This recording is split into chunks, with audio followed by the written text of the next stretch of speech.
కొందరి నోట్లో ప్రార్థన ఉంటుందండి, ఎప్పుడు స్తుతి ఉంటుంది, కానీ మనసులో విగ్రహాలు ఉంటాయి.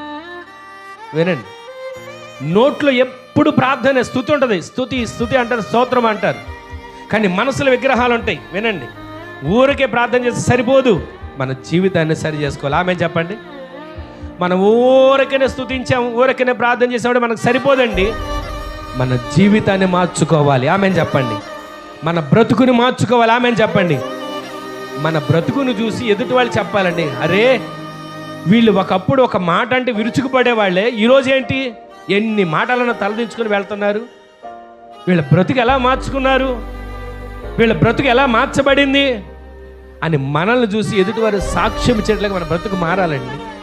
మన ప్రార్థన మన బ్రతుకుని మార్చాలి. ఒక భక్తుడు అంటారు కదా, గొప్ప దైవజనుడు, మీ స్తుతులు మీ స్థితిగతులను మారుస్తున్నాయి. ఈ రోజున మన స్థితిగతులను మార్చాలంటే మన నోట చెప్పే స్తుతులు, అయితే ఆ నోట చెప్తున్న స్తుతులు, నోట్లో స్తుతుండి హృదయంలో విగ్రహం ఉంటే ఉపయోగం ఏముంటుంది?